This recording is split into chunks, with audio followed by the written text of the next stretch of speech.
Welcome to the Cult of Domesticity podcast, a podcast about history, true crime, and whatever life brings us. I'm Courtney, and every week I am joined by another fascinating person.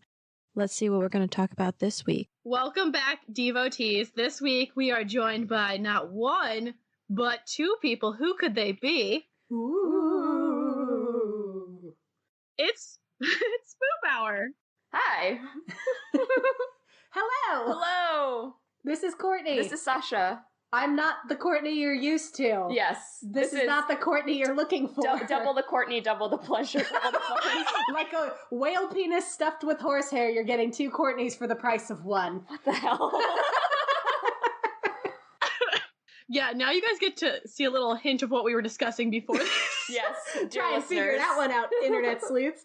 So we're from the podcast Spoop Hour. If you aren't familiar, It is a paranormal comedy podcast hosted by us, two longtime friends who are also Halloweenies, which means we're afraid of everything. So it's not so much a horror podcast as us nervously laughing our way through our discussion of like ghosts and cryptids and anything that murderers, all of the things that go bump in the night, cemeteries, whatever.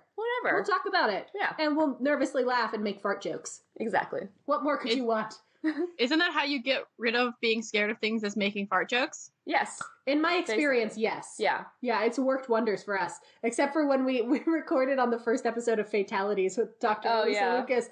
And I was like, well, we're downstairs. I'm going to take the trash out at night. After talking about Slender Man. And it was a mistake. And we live next to some woods. And I assumed there would be light, and there was not. There was no light. So, fart jokes could not save me. Yeah. Oh, that was when I lived at my parents' house. We lived in the woods, and we had one of those floodlights. But of course, anytime I had to take the dog out, at that point we were doing a weird thing with our trash at my parents' house. But like, I'd go take the dog out, and I was like, remember, the Melonheads are only one town over. They're only every time. That's fine. I'm just like, how far do Melonheads travel? I never figured it out. I don't think they'd go across town. No. I imagine they're lazy. They're like us, but with bigger heads, so can't imagine it makes it easier to move around. Yeah. That lift's probably expensive. Yeah, and they're like, I have the lowest rating. Yeah, there's no lift, so they're not even trying. They're like, I have a low rating because one time the guy got scared and gave me 0 stars, and now nobody will pick me up, so... So funny. Whatever. Whatever, man. So you guys are going to go first. Yay! You want to tell them what you're talking about?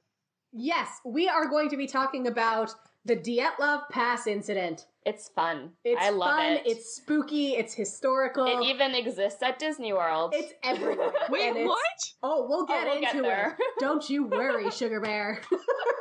That's how wholesome and fun it is. They have it at Disney World. The most wholesome fun at Disney World involves the deaths of 9 people. Spoiler alert for the Dyatlov Pass Incident. Oh, anyway. If you ever want to talk about Disney being horrible, we can do that. You can talk to Sasha all about that. We did an episode after one of her Disney trips about the spoop at Disneyland or Disney World. And all the ashes that get left in the Haunted Mansion that then just get vacuumed up. So the vacuum at Disney is haunted as shit. I have several friends who work for Disney, and they tell me stuff. It's great. Oh, I was just talking about how Disney is a garbage person, but okay. Oh, yeah, he's also trash. Walt is trash, but, like, all the weirdness around Disney. It's like, it's built on a foundation of trash, and it's just like a house made of spoop. Yes, basically. Yeah, on a foundation of garbage. So Semi-Chicago, too, is literally built on trash and then spoopiness. Yes. Yeah, and then exactly. also spoopiness. Yep. Okay, so let's talk about Russia, shall we? 60 years and a month and a half ago, to the day, I did the math. Wow. Something shifty happened in the Soviet Union that would go down as one of my personal favorite historical mysteries. Ooh. Igor Dyatlov led a team of 9 ski hikers into the Ural Mountains on January 27th, 1959. After 2 days, they reached a pass in the mountains and made a cache of surplus food and supplies for the trip back before they would start the climbing part of their journey, which to my understanding as a non-hiker, that's a pretty routine thing to do if you're an experienced hiker. Mm-hmm. So it's like, we're going to put this stuff here, then we don't have to carry it with us, and then when we come back, we can get it. Yeah. But the expedition would come to an abrupt end sometime in the night between February 1st and 2nd as they moved through this pass in the mountains. Sounds fine. At some point, likely due to poor weather, the group took a wrong turn and headed in the opposite direction of their intended destination. Once they realized their mistake, they decided to stop where they were, build a camp, and presumably rest before course correcting the next day. And this was an odd choice because less than a mile away from where they built their camp was a forest that would have offered cover from the inclement weather and the snowstorm. But instead of going that literally extra mile, they were like, nope, we're good. We're just going to set up camp here. So there is speculation that Dyatlov himself was like, look, even though we took the wrong turn, we did go up higher. We gained altitude. We don't want to lose that by doubling back. Or we can just practice camping on an exposed slope since we're going to have to be doing it later in this journey anyway. We may as well get started now. Either way, they parked where they were. Sure. I'm thinking it's because he didn't want to ask for directions. And that's why they made it. That's also true. There were women in the group, and all the accounts I have read they don't speculate as to whether the women were like, if we had just asked for directions, when I said we should, when I said the compass said we're going the wrong way, Igor. Anyway. Igor. Which is the most Russian name you can imagine. Oh, we're going to get some real Russian names. It's going to get names. Super Russian, even though this is when it was the Soviet Union. So we're going to get some real Soviet names. Hell yeah. Wait. Now, there we go. Yeah, let's kick them legs.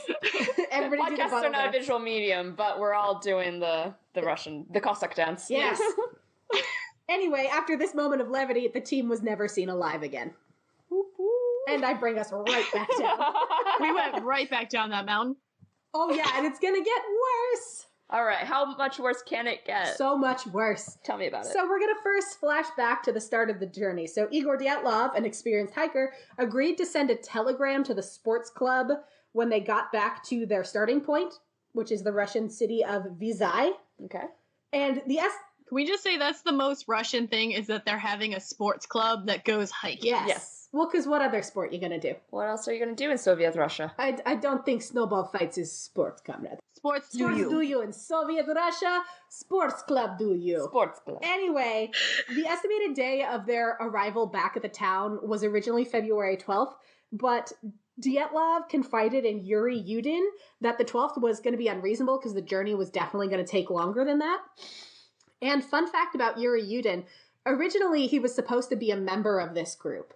But he had rheumatism, and due to a flare-up of it, his joints were hurting, so he decided to turn back, on day one, and so he wasn't going to go with them all the way through this fateful trip.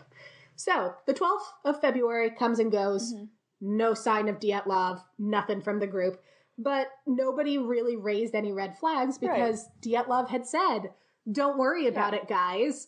We'll be fine. We'll be fine. It's going to take a little longer. I'll telegram you when we're back. It's probably not going to be the 12th. So everybody's like, okay, fine. We're on board with that. You shouldn't be. But 8 days went by.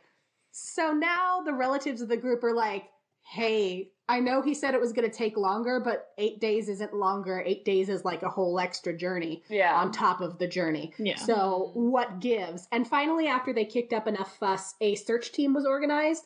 And eventually the military got involved and the rescue operation was underway. The abandoned tent would be found on February 26th, badly damaged, covered in snow, and partially trampled. Ah. While the tent by elephants? Well, we don't know that it wasn't elephants, because we don't know what it was. Mammoth? Definitely mammoth. They're bringing them back, guys. They're bringing them back. The guy from Jurassic Park is like, I'm going to bring back dinosaurs. I didn't see Jurassic Park, which is literally based on me. Jeff Goldblum tweeted at him. You should know. He should listen to Goldblum. Listen to Goldblum. Anyway, Goldblum would probably tell you the tent itself was empty, but the group had left all of their belongings, including their shoes and most of their clothing, behind. So naked people in the snow seems healthy. Yeah, seems fine. In the Ural Mountains. In Perfectly the USSR. fine. Totally. What could go wrong? Investigators found 8 or 9 sets of footprints left by people wearing only socks or even barefoot, leading towards the woods that were a mile away from camp. That was Chekhov's woods earlier. I set it up, and now it's coming home. Now it's coming home. Can I just say, wet socks seems so much worse than just cold feet. Yeah. Yeah, that's fair. Yeah, it's just uncomfortable, just gross, Damn. Soggy. So your feet are going to get all waterlogged, but they're not going to be any warmer. Yeah. So it's going to be worse. Yeah. At least with feet, you're just cold. Yeah. They're not, like, also wet. Yeah, you'll just get nubs then. You'll be a brat stall. Yeah. There are worse things to be. Those girls have huge eyes. That's great. It's great. Anyway, the trail literally went cold when, only 1,600 feet from the original campsite, the footprints disappeared under the snow. Good. But the search party was like, hey, looky there, at that Siberian pine tree at the edge of the forest. There were clearly the remains of a fire. So they probably came through here, built a fire. No Sure. biggie. So the search party, like, tromps on over. But unfortunately, once they got to the remains of the fire, they found the first two bodies, Yuri Doroshenko and Yuri Grigory Krivonishenko. I was going to look up how their names were pronounced. You're doing And your then best, I sweetie. You did good. Thank you. And I think we should just keep drinking every time there's a Yuri. Yeah. Oh, Every time. There's so many Yuris. There's like 3 Yuris and then like 4 Alexanders. And then like to the point where they have nicknames because there were like Gregory. Grigory. Like Yuri, the second Yuri was Grigory. Or Georgi. I don't know. Georgie. Or if you have like Georgie. a Vladimir, Vladislav. I don't think there are Vladimir or Vladislav. I'm so sorry. I did Now the date a story is trash. Vladislav. I'm not gonna lie. Wow. Was he a poker? No. Have you seen What We Do in the Shadows? You need to please should- watch you I it. should watch have, What but We it's Do in the been a Shadows. minute.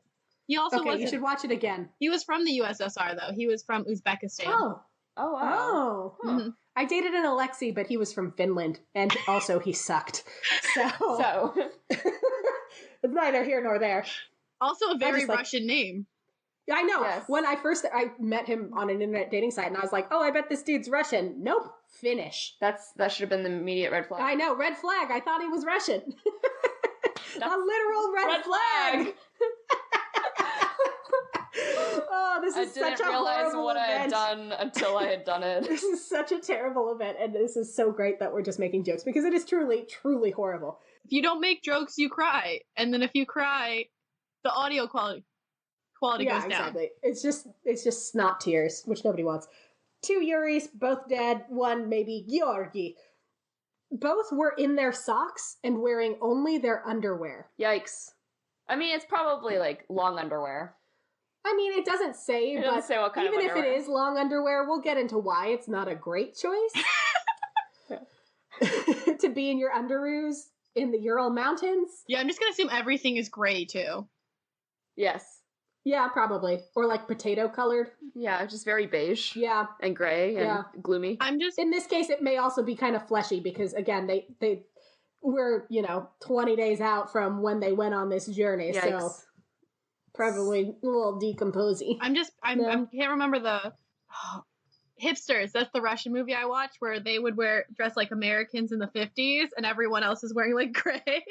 I'm picturing all the gray people. Yes, so these are the gray people. These are not the hipsters. Oh my god. So take solace, it's gray people. Anyway, Gray people. upon examining the area, the searchers found evidence that one or both men had tried to climb the tree that the fire was built under, possibly to look for something. Their hopes and dreams. Unfortunately, they did not find it.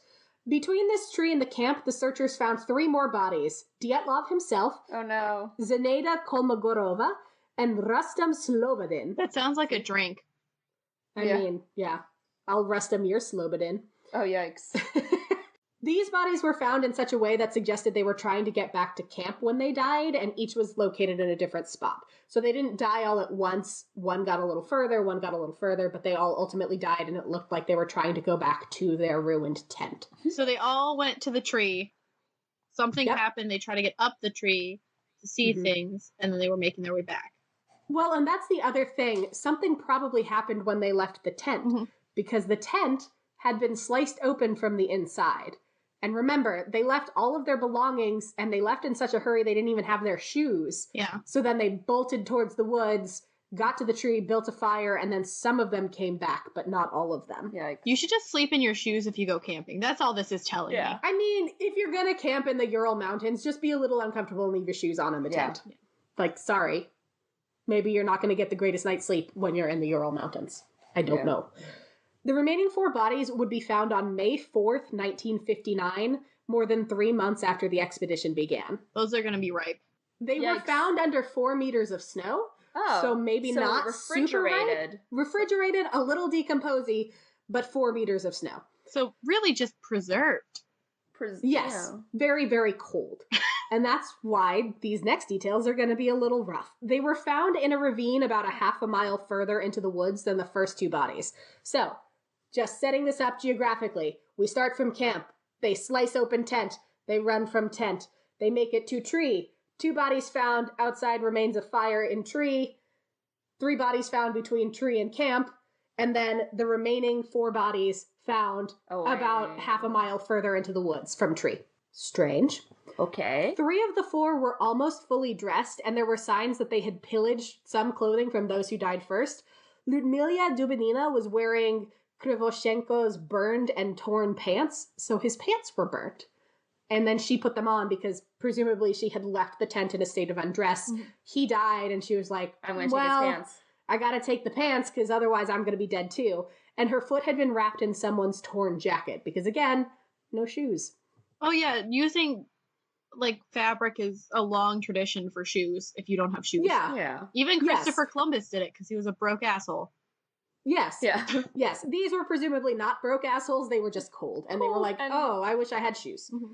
They were like, my friend died, so he would want me to live and have my foot still. He doesn't need this anymore. He doesn't need it anymore. Like, if I were to die in a cold scenario and you needed my clothing, by all means help yourself. Yes. Honestly, if you needed to, you could also eat me, but I understand if you have concerns about that. Yeah, I don't want to cut you up. I understand. I am not on the planet Hoth. Just crawl inside me. It's so warm, Sasha. I'll just take you right in. A Courtney suit? Oh. Yes! Sasha in a little Courtney blanket. Whoa, it's like a snuggie. It's a snuggie, but it's a Courtney. We have to laugh because it's about to get so much worse, you guys. Okay, tell me. Sasha has just, like, curled over in a little ball. She's now out of frame. I'm, like, out of frame on the webcam. I'm just thinking about Courtney's suit. I'm just picturing Naked and Afraid now. And I love that show. I would be in Courtney. And, like, let me be quite honest, I'm really religious about applying lotion. So my skin is very soft. So you should be so lucky. I would be so lucky to wear your skin as a suit. I put the lotion in my skin, I don't get the hose again. Anyway, how much worse could this get? How did they die? I'm sure you both are asking yourselves this. Hippos. Maybe not Sasha, because we've talked about it before. How did they die? Hippos. Snow hippos. Honestly. Maybe. Not super far out there. At the coroner's inquest of the first 5 bodies found, it was concluded that they had all died due to hypothermia. One man had a small skull fracture, but the medical examiner determined that this alone wasn't going to be enough to actually kill him, because it was just like a tiny crack. There's also always the paradoxical undressing that can come with hypothermia. So basically, if you're in the late stages of hypothermia and you're literally like on the cusp of freezing to death, because you've sustained so much nerve damage, your body starts to feel like you're being burned alive. And so you start to take your clothes off because you're like, oh my God, I'm so hot. And it's called paradoxical undressing. So the fact that they were all found in various states of undress, their undies, whatever, it's possible that it's because they were all like, oh my God, I'm so hot. I have to take my jacket off. I have to take my pants off. I have to take my shoes off. So, which is terrifying. It's super terrifying. So, but like, if you're not freezing to death, you just have your friends stripping aggressively at you. Yes, but again, first 5 bodies, they were all like, this is what they were, because again, first 5 bodies were almost all found in a state of undress. Mm-hmm. So they're like, all these people stripped, they were all dying of hypothermia, and the coroner concluded, okay, this is the paradoxical undressing. Right. These people, they died of hypothermia, bing, bang, boom. We're done. Put a bow on it, not that spooky. But then they found the other 4 bodies, because remember, there was that big time gap between when they found the first 5 and the second 4. Shit got weird after that. Shit wasn't already weird? Yeah. No, it was super normal up until then. No questions at all. They were like, this seems fine. One of these hikers had major skull damage, and Dubinina and Semyon Alexander Zolotaryov both had major chest fractures. How major? The medical examiner said it was equivalent to the force that they would have sustained in a car crash. Except they weren't in a car, they were on a remote mountain. What if it was the Winter Soldier? I mean, yeah, it's Could be. possible. Honestly. 59, yeah, honestly, Cold War, it's possible. We'll get into conspiracy theories at the end, so just file all of these away, because it's possible you're not wrong. Yeah. There's a high chance. Yeah. And then adding to the craziness, for me, this is the spookiest detail. So they have these major, major bone breakages. Like, one guy has incredible skull damage, which obviously killed him. The other two have these crazy, crazy chest fractures. No external injuries that would suggest that they have these insanely broken bones. Do you think it's because they were so cold? No. So basically, the theory is because no soft tissue was damaged, they're like, it's kind of what you see if somebody gets hit by a car in a particular way. It'll crush the bones, but your musculature will be fine, weirdly. I don't know. Hard to imagine. Yeah, so I have more detail about it later. We're going to dive into it. The only external injury was on Dubinina, who was missing her eyes and her tongue. No. How are we all doing? We good? We happy? No. It was super normal before? It was super normal before. Like, the eyeballs, You're like, for some I wish reason, it was hypothermia. or like when you read about serial killers and they cut the, like, nipples or breasts off and you kind of just, you grab yourself and you're like, the eyes. Yeah, it's like, Yeah, you're like, what? my eyeballs! Yeah, don't do anything to the eyes. No, never. Just don't do it. Leave them be. Yep. And I'm such a smartass that the tongue just, it feels like a threat, like your parents make to you. You're like, I will cut out your tongue if you do not be quiet. So maybe we should be looking at Dubinina's parents. Ooh. There we File go. that one away for when we get to theory time. Right? So, what happened at what came to be known as the Dyatlov Pass Incident? Because they named the pass after him after they all died there, which is nice.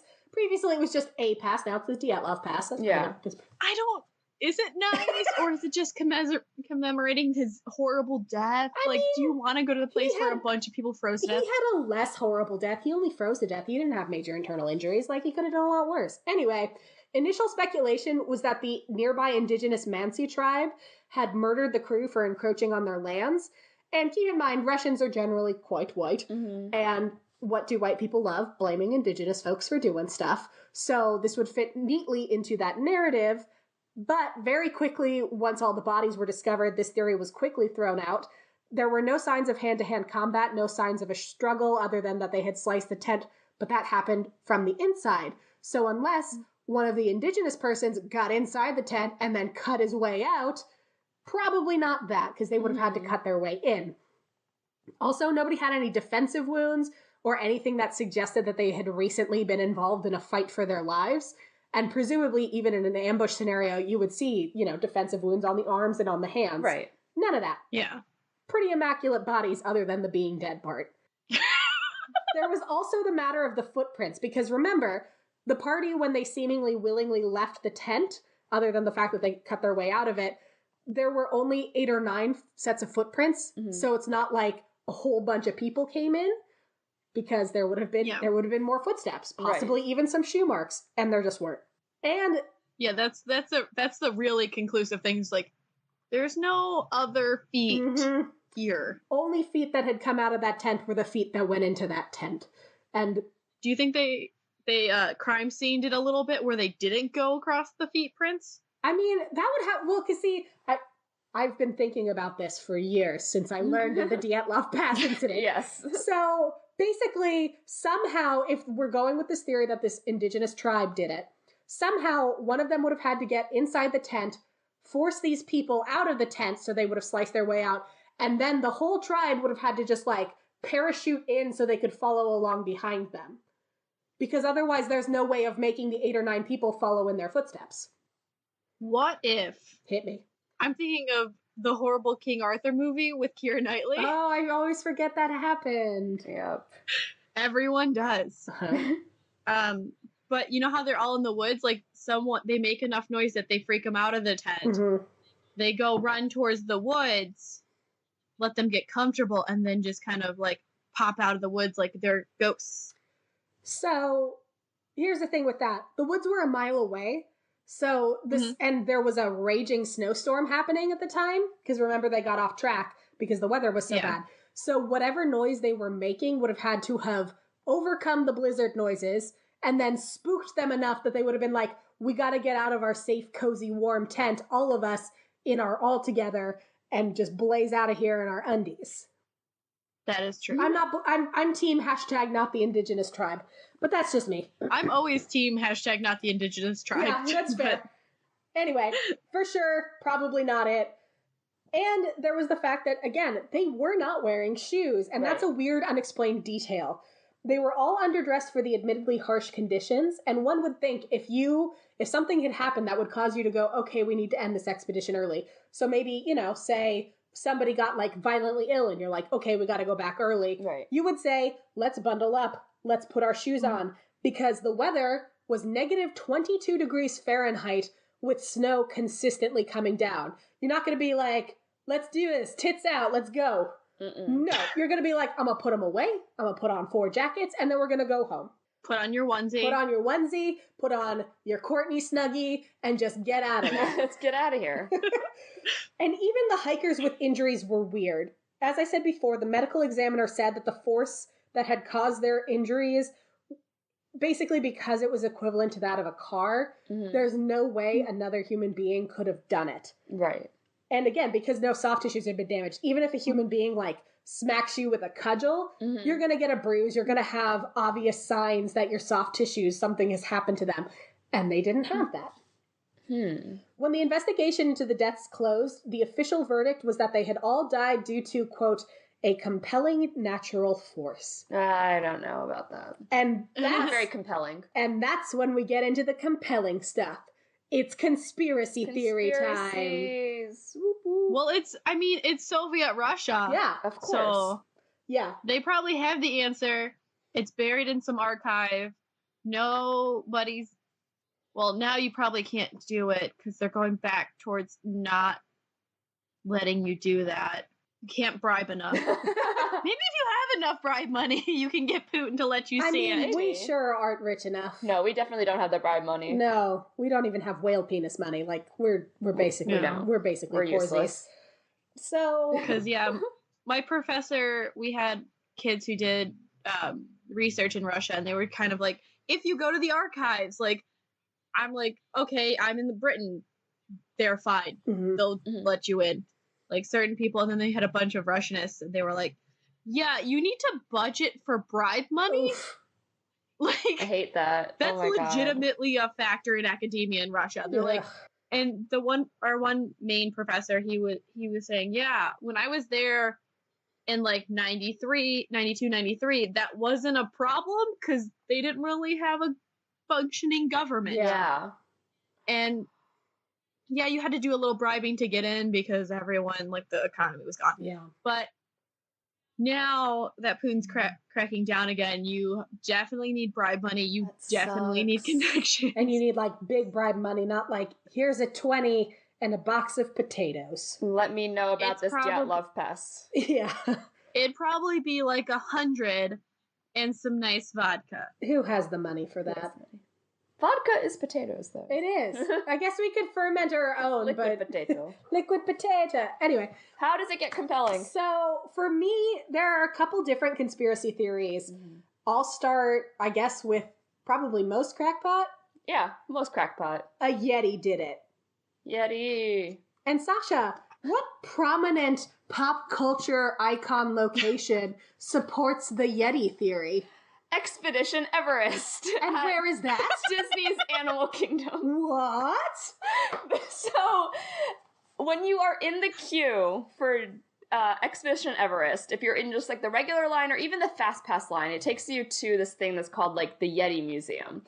And it's this covered space in the queue that has all these glass cases that have artifacts of some expedition, and they said it in 1982, but that had gone wrong, and it had photos and letters and descriptions and things that are very similar to the Dyatlov Pass incident, as though the Imagineers were here's a spooky story that happened. Why don't we just move it 30 years in the future? To Everest. So we don't get sued. And not the Ural Mountains.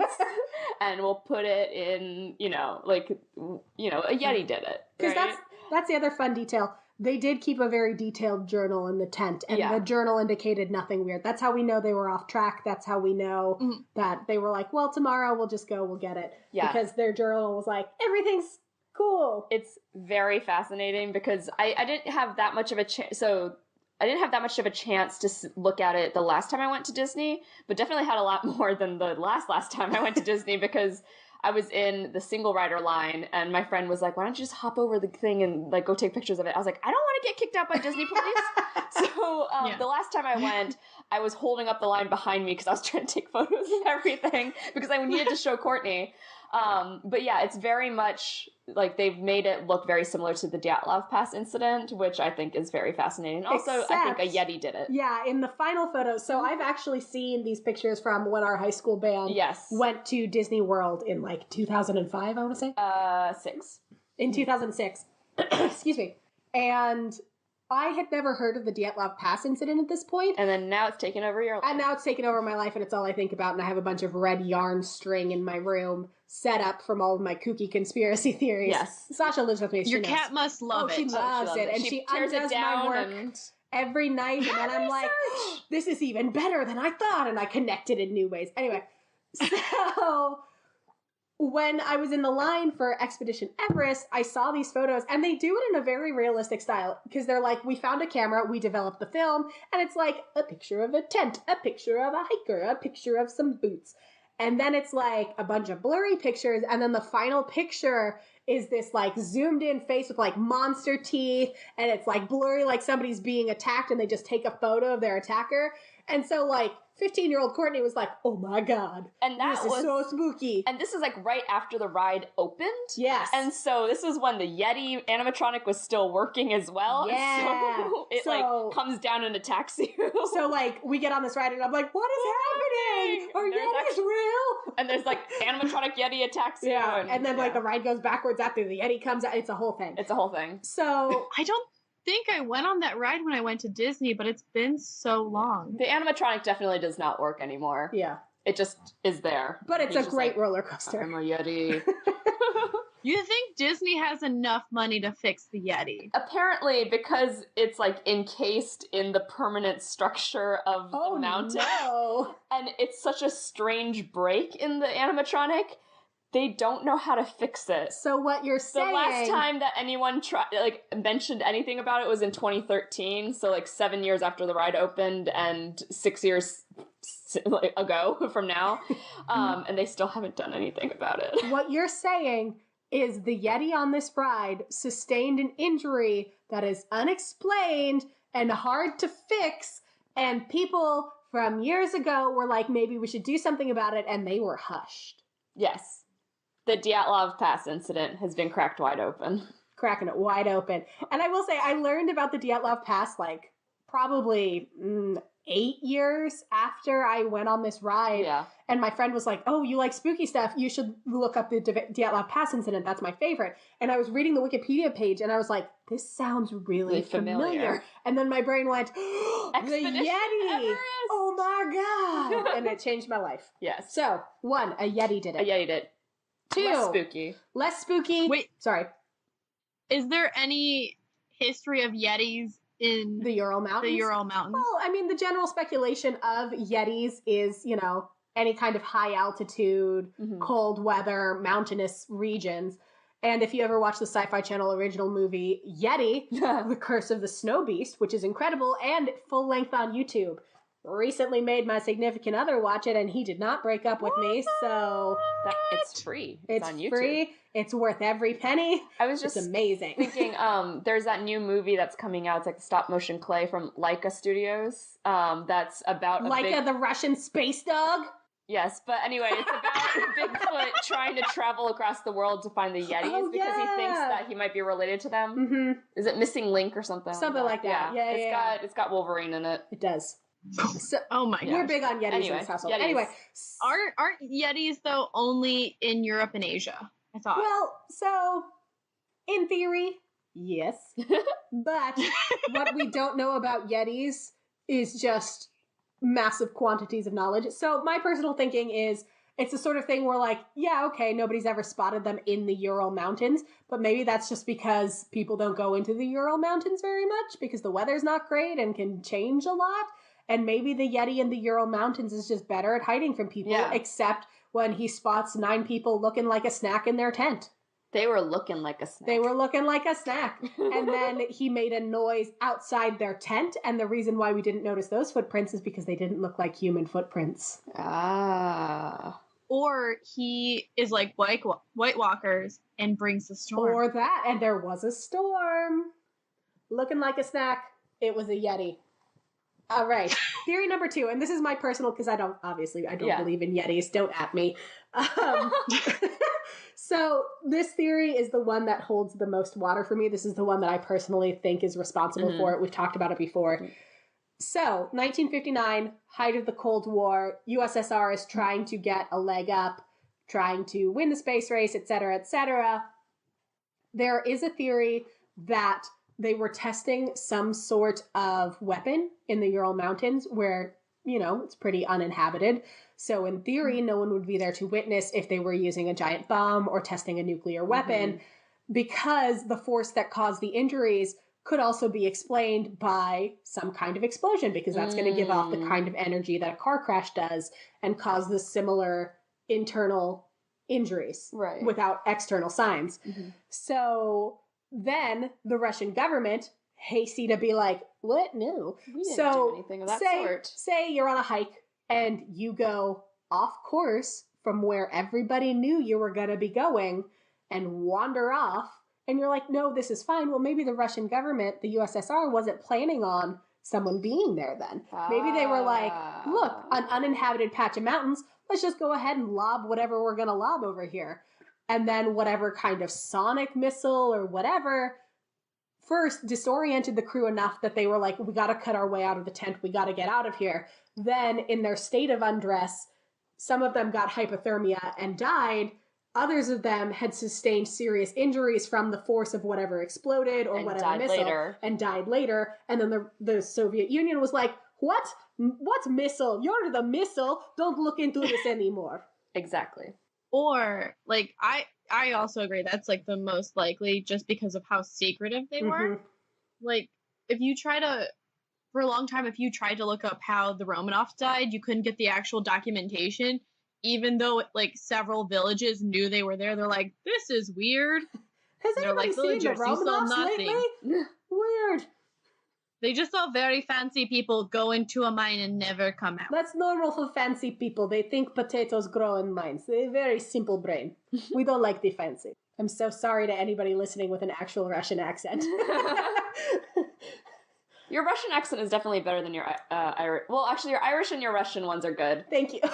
Better than any other accent that you do. The Russian one is just from a lot of practice. My boyfriend's cat is named Chairman Meow, and for some reason I determined that means that he calls my boyfriend his comrade, and that he has a thick Russian accent, so he'll say, comrade, I am so starving. Why is there never gravy in my kitty bowl? I am starving to death before your eyes. Please give the gravy. So I've gotten very good at the Russian accent. The Russian. I don't know why if he's Chairman Meow, he's not Chinese, but then that could get worse, so. Yeah, Jack pointed that out. He was like, I don't know why he's not Chinese, but honestly, this is less offensive, so we're just gonna go with this. I mean, anyway. China, Russia, there's some very close areas.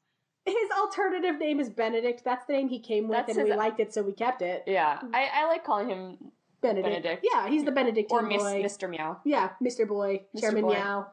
Man of Chairs. The Mr. Cat. He has a lot of nicknames. He's a very chatty boy. He's a very cute boy. He has a lot of thoughts and feelings about the capitalist pig dogs.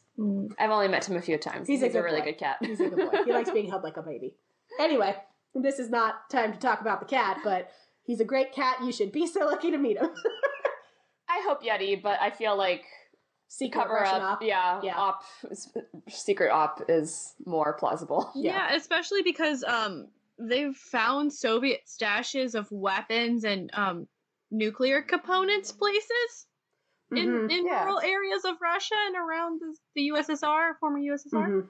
So that's why I'm like, what if they were doing it during a storm, or like they had a plan to have a stash somewhere in case, say, the US and the USSR actually did go to war. I mean, it happened a couple times. We almost did. And they heard them moving, but in the sound of the storm, it sounded different, and they panicked. Yeah. Granted, in a panic, I always put my shoes on, so I'm just like, no. Yeah, but if they were disoriented from any kind of, maybe a nerve gas agent or any kind of covert op missile type thing. If they're disoriented, they're not going to think to grab their shoes, in the same way that if your house is on fire, you're just going to get out of your house. Basically, I never want to test this theory. No, we don't want to test the theory. Let's not test this theory. I don't want to know what I would do if I was shoeless in an emergency. Would I try to put my shoes on, or would I just book it? Let's all hope that to live such lucky lives that I never have to figure out if I need my shoes. My dorm freshman year, we had fire alarms 13 times. Ugh. Because we actually had kitchens. Oh. That sounds like evil. On the floors. So like each half of the, like each wing had a kitchen on each floor. So like, granted, the one girl set it off with hairspray. So she was a lot of hairspray, apparently. Oh, okay. And a lot of people... To the point where it deprived the air of oxygen and the smoke alarm was like, oh my God! Yeah. That sucks. And then some people didn't realize they needed to put water in Easy Mac. That's a common occurrence. I don't remember when I told this story. It must have been on a podcast, but... somewhere. When I was a sophomore in college... I got dumped in a really vicious way, and I was just, like, really upset about it, and so my friend met me at the library, and she was, like, consoling me, and we were walking around campus while I was, like, crying it out, and then this freshman boy who smelled a little singed came running up to us and was like, can I borrow someone's phone? And I was like, okay, and I gave him my phone, and he was like, yeah, I'm near the library, and he's, like panicking and talking to someone, and he's like, okay, well, I'm just gonna go to such and such's dorm, and I'm just gonna stay there, okay, bye. And he hung up, and I was like, are you okay? He was like, yeah, I was trying to make mac and cheese, and then I set my kitchen on fire, and now my dorm is evacuating. And I was like, oh no. He's like, okay, bye. And he, like, left.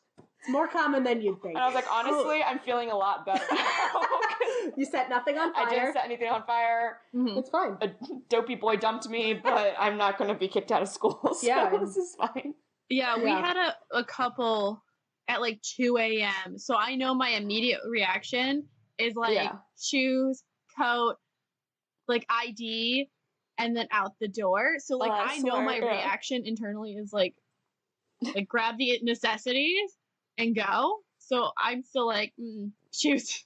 See, for me, I have been mentally practicing because I have anxiety for what would happen since I've been in this living situation in the event of I'm the only person home and there's a fire. And my action plan is just grab one cat, grab the other cat, and tuck and roll out of here. So I've like practiced different scenarios for double fisting cats and being like, okay, so one cat's going to be there, one cat's going to be there. So I'll just pull the bed away from the wall, yank the one cat, and then the other cat will presumably be on this part of the bed. So I'll just grab her by the scruff of her neck and I'll keep those far apart because they don't really like each other. And then we'll just sprint out the door. Anyway, it's something I've given a lot of thought to. Shoes do not factor in because I'm so focused on cats. Wow. Okay. See, my mom's plan was always like grab photo albums. That was my mom's plan too. She kept all the photo albums in the same place, and she always told us when we did our like practice fire drills as a family, she's like, this is where the photo albums are, you just grab the container, you go out, because it was literally next to the front door.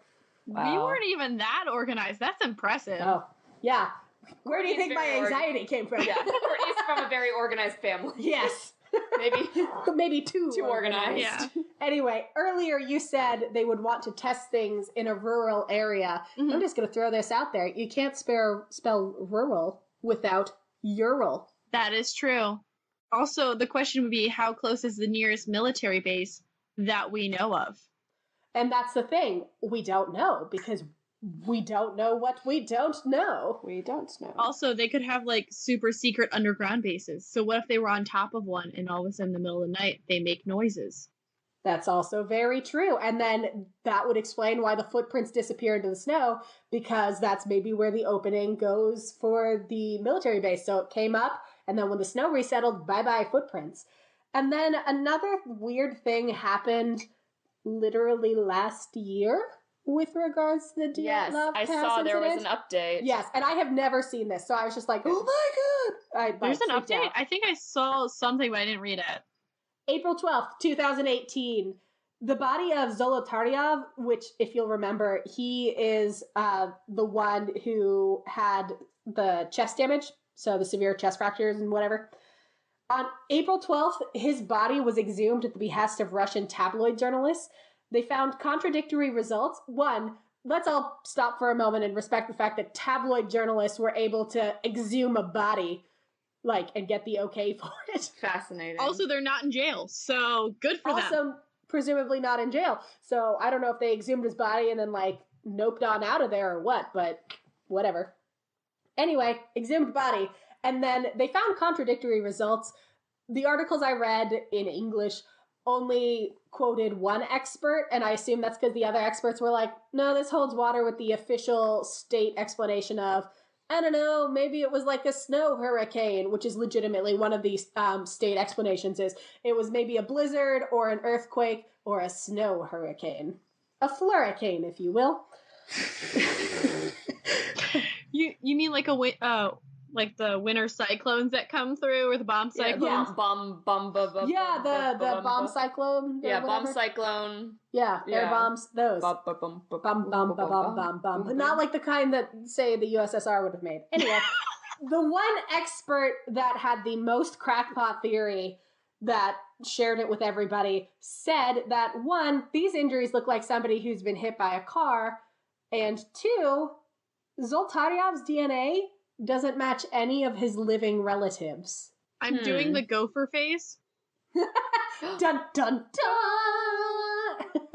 And so, because his DNA doesn't match any of the living relatives, because remember, all these people had families. Yeah. So it's not like we can't track down their relatives. Yeah. They had people who cared about them. Yeah, the one Yuri who didn't go on the expedition died in 2013. 1959 was not that long ago. Right. As much as we think it is. As much as we think it is, it's closer than you think. Yeah, I work with people who were born in 1959. They still haven't retired. Yeah, it's not that out there. Yeah. Anyway, my mom was born in 57. Yeah, my dad too. Yeah. Yeah, my mom was born in 61. It's not that long ago. It's not that long ago. So, because his DNA doesn't match any of the living relatives, they're like, all right, let's do some digging. And they're tabloid journalists, so of course. And so what they found was that Semyon Zolotaryov is not on the list of the buried at the cemetery where his body is interred. So they stuck him in the ground, and there's no record of him being there. Uh-huh. A little weird. Little odd. That's fine. Seems normal. It's perfectly normal. They did reconstruct his face based on the exhumed skull, and they were like, okay, this matches post-war photos of Zolotaryov. They're like, this is clearly the guy. This isn't some rando who we buried in. This is definitely the guy who went with the Dyatlov group and then never came back. But the tabloid journalists continued to express their doubts, and their ultimate conclusion was that Semyon Zolotaryov was not his real name, that he had some sort of assumed identity after World War II. So maybe something happened in the war. He assumed a new identity as Semyon Zolotaryov, and then happened to die under mysterious circumstances. So what could have prompted him to change his name and then die in mysterious circumstances? See, I think this is the problem. I was friends with a lot of Russianists, so Hit me! So he could have been in the Bitch Wars, which fun to read up on. It's basically a bunch of criminals in gulags. And he could have supported the losing government during the fight, and then got sent back and kind of figure out a way to get out. Mm-hmm. He could have been a POW that was getting sent back to Russia, because that's basically a death sentence. He could have been part of the White Army. There's a couple different situations where Stalin's going through purges constantly afterwards, and he just didn't want to be there. And I mean, Russia at that time, you need to get out of where people knew you, because if someone says that's so-and-so and they'll report you to the officials, you're dead or you're going to the gulag, which isn't a great time.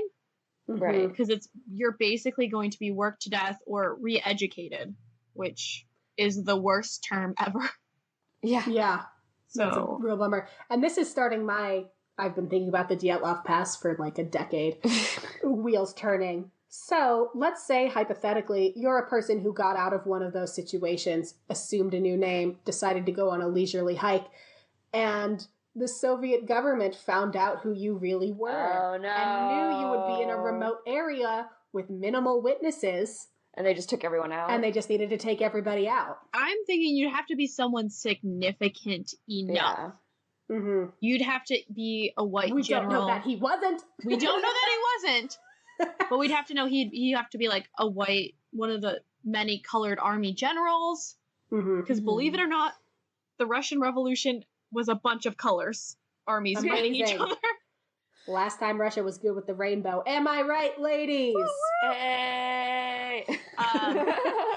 We're like a big like anti-Stalin movement. Maybe even one of Stalin's allies who realized, hey, Stalin's, because Trotsky met an ice pick in Mexico, so that's true. You know. Hello, ice pick. Nice to meet you. My name is Trotsky. Anyway, I'm going to go have margarita on the beach. So it have to be someone big enough that they're willing to take him out. I'm going to go write some Dyatlov Pass fan fiction. I'll be back in an hour with a new theory. And like the other thing that I find really interesting, so we have all the details about the coroner's report about like these bones were fractured, whatever else. Right. Did you notice that I didn't mention anything about internal organs? No. It's because they weren't included in the report. They released no information about the state of their internal organs, which you would think in a standard investigation into a bunch of mysterious deaths would include, well, their stomach contents were this, their lungs looked like this, their pancreas was doing the pancreas thing. But it didn't. There was no mention of internal organs at all. So whatever the state of their internal organs in, say they were exposed to a lot of radiation, which their internal organs might reflect. Yeah, that's no information. They never released it. Yeah, I've heard and they won't let anybody rumors that they were radioactive a little bit. But we don't know, because they only were like, well, there weren't really any external injuries, and they had some broken bones. Anyway, what are you guys doing? Let's go watch a movie. Anyways, let's just put them in boxes. We'll inter them in this random hole. If there's a cemetery around it, we'll get back to it. Yeah, it's fine, and we don't. This is fine. Everything's fine. Anybody have any questions? No, good. No questions. Yeah. So it's just a real fun, not fun, but like interesting, fascinating historical mystery that you just keep digging through all these different layers of what could possibly have happened. This just makes me want to go back to my university because it's only about an hour away and ask my professor. There you go. Yes, please do, and then get back to us because what they say. He speaks Russian fluently. He studies Russian media and film. Oh, one of our English teachers has a PhD in Russian literature. I haven't asked her about Incident. No, I haven't. I ask everyone, it never came up. So I might ask her. I'm like, I meet someone like 2 times, and I'm like, hi, I'm Courtney. Where do you work? What's your astrological sign? What's your theory about the Dyatlov Pass incident? Like, do you think Yeti, or do you think Russian government cover up? Like, what's the deal? I'll ask her next time I see her at work. Yeah. It's so intriguing because everyone's assumption is normally that it's the government because they did so many shady things. Yeah, it was 1959. This was peak shadiness. Actually, I think they're the peak USSR. purge too. And everyone being broke and dead. And then 9 bodies. Who's going to look too closely at those? Who's going to look at 2? Yeah, Who's going to look at 9 bodies? That's nothing. That's a drop in the body bucket. Especially for Russia after World War II, they had the highest death count. Right. They were at, I think, a couple million. Yeah, something like that. They did the tactic of, we'll just throw people at the Nazis. Just keep throwing people at them. And then they're like, it didn't not work, which is a bummer. That is true. It didn't not work. Yeah. So, I don't know. It's just a really fascinating, historical, spooky mystery. So do you want to tell everyone where to find you and to get more spoopiness? Yes, I will be living at the Dyatlov Pass for the rest of my life until... that's the other thing. That's what I wanted to... Sorry, I wanted to button this. They closed the pass for 3 years after the incident, but since then it's been open to the public. Interesting. Are we all going? Are we going to set Obviously. a date? Sasha and I are there now. Yeah. So... I thought you didn't like hiking or I going don't like outdoors. hiking, but I love mystery. I'm just going to get like a luxury liner to just literally drop me there and then pick me up as soon as I'm like, okay, I'm over this. Amazing. Anyway, you can usually find us on the podcast Spoop Hour we are at Spoop Hour on most social media platforms, especially Twitter and then Instagram, where you can find pictures of things we talk about on our podcast, because podcasts are not a visual medium. I don't know what you're talking about. It clearly is a visual medium because I dance every time. It clearly is a visual medium. And then you can always email us spooky stories or things you want us to talk about on air. Or Dyatlov Pass theories. Dyatlov Pass theories. If your parents ever told you something scary to get you to not do something as a child, yes. Tell us about that, because that's what we're trying to talk about next. But we are spoophour@gmail.com. Spoop is spelled with a P, As not in a K. penguin. And kangaroo. Yep. Double P. It's the word poop with an S in front of it. Yeah. That's us. Yeah, it's just SPOOP. Yep. Spooky poop, as Hey! the guys on Pop Culture Bento call it. That's us. That's us, just a lot of spooky shit. Yep. Okay, and we'll see you guys next time when I tell you a true crime story. Yay! Are you a true crime junkie? Do you talk about true crime with your friends all of the time? And are there cases that have stuck with you for so many years because of geographic or emotional closeness? If so, then welcome to Fatalities.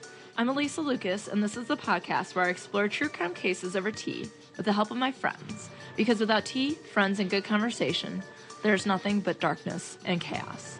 So grab a warm cup of tea and join me as my friends and I discuss the cases that have struck a chord with us and the related issues that might help us understand why such horrible crimes have occurred. The podcast is dropped every other Wednesday and is available on such podcatchers as Apple, Podbean, Spotify, and so much more. You may follow Fatalities on Instagram, Facebook, and Twitter, but don't forget that Teas is spelled T-E-A-S, because here is where we spill the tea.